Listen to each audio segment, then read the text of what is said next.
Hello लोगोफोर आङो दिनै नोंथांमोननि गेजेराव बे बाथ्राखौ शेयार खालामगोन। दिनै आङो मोनसे जैसो होनो लुबैदों बे भिडिअनि गेजेरजों। मानो होनना बुङोब्ला दिनै जोंनि मानगोनां प्रमद बर'निबो जै जाथोंसै, इउपिपिएलनिबो जै जाथोंसै ना, आरोबाव बिटिआरनिबो जै जाथोंसै। मानो होनना बुङोब्ला दिनै बड'लेण्ड मुंख्लंफोरनि आलादा रायजो बड'लेण्ड दाबिनायनि सिमांखौ थेर बेथेर खालामना होनो हानायनि थाखाय दिनै आंनि साफ्रोमबो नायगिरि नोंथांमोनजों आङो बे भिडिअखौ शेयार खालामनाय जाबाय।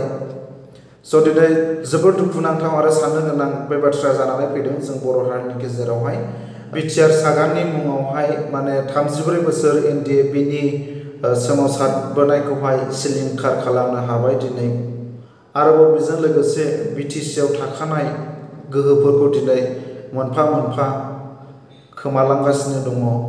जोंनि बर' थुनलाइ आफादावबो दिनै माखासे बिजानुफोरखौहाय सोनानै होबाय आरो बड'लेण्डनि मुंख्लंफोरखौ नेवसिगारनानै संबिजितनि हेंथायै दाजानाय बर'फोरनो 5 लाख राङै होनो हाबाय दिनै प्रमद बर' बिथाङा।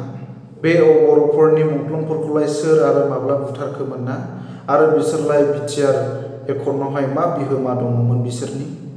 जोङो दिनै साननो हायो ना जोंनि सानैसो बर' दैदेनगिरिफोरानो बे आफादखौहाय आसाम सोरखारजों सिङावनो दाखोमानानैहाय लाखोमाना दंखायोमोन नामा?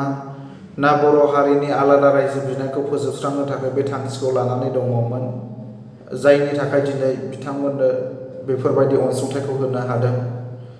बेसेबां दुखुनांथाव आरो लाजिथाव बर' हारिनि थाखाय। दिनै बेसेबांदि रोजा रोजा मुंख्लंफोर दङ बर' हारियावहाय, नाथाय बिसोरनो दिनै गोबाङानो मोननो हायाखै, बा मोनाखैनो होननानै बुङोब्लाबो गाज्रि जानाय नङा। नाथाय दिनै बर'फोरनोसो सिगां। थारैनो आङो बुंनो गोसो जायो दिनै बे बिटिआर एकर्डआ जोंनि बर' हारिनि गोजोन आरो जौगाथायनि थाखाय मारना बियो, ना गुबुनफोरजोंहाय बे बिटिआरनि जों बर'फोरनि मोननांगौ मोन्थायखौहाय गुबुन हारिजों रानना जानायनि? नोंथांमोना कमेन्ट खालामदो अननानै। थारैनो बिटिआर एकर्डआ जोंनि बर'फोरनि मारब्ला दिनै जाय बे बिटिआरनिनो सागानगिरि मानगोनां एनडिएफबिनि फाउन्डार डिआर नाब्ला बिथांजों लोगोसे गोबां एनडिएफबिनि केडारफ्रा मानो दिनै जोबथेसालिनिफ्राय उदां जानो हायाखै? दिनैसिमबो मानो जोंनि बर' फिसाफोरा फेक एनकाउन्टार खालामनानै बुथारजाबाय थानो गोनां? दिनै मानो फोरोंगिरिनि साख्रि ओंखारोब्ला बर'फोरा असमियाफोरजों रुजुनायाव 5% मोननो हायो? मानि थाखाय? आरो दिनैसिमबो मानो जोंनि बर' फिसाफोरा बेफोरबायदि आलाय सिलाय इभिकसन खालामजाबाय थानांगौनि गोनांथि दङ? दिनै मानो संबिजितारि मोनखानाय मोन्थायफोरखौ आसाम सरकारा मोनफा मोनफायै लांबाय थानो मोनखो? थारैनो दिनै बेफोरो जोंनि बर' हारिनि थाखाय मोजां लैखोन ना बियो?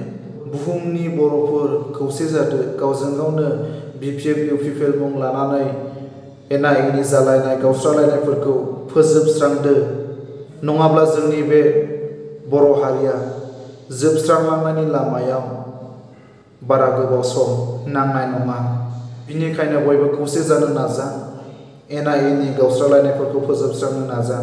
आं साफ्रोमबो बर' हारिखौनो आं खावलायो जे बर' हारिनि जेब्लाबो बर' हारिया एना एनिखौ ज्राब गारनानै खौसे जालांनो हाथों। स' लोगोफोर, बिदिब्ला आङो बे भिडिअखौ दिनै एसेयावनो दोनथ'नाय जाबाय। इयुननि भिडिअ लोगो मोनज्लायफिनगोन। आरोबाव नोंथांमोना आंनि बे चेनेलाव गोदानै फैदोंब्ला अननानै चेनेलखौ साबस्क्राइब खालाम, लोगोसे साखाथिनि बेल आइकनखौबो क्लिक खालामनानै ला, जाहाथे गोदान गोदान भिडिअफोरखौ इयुननि समाव मोननो हानाय बायदि।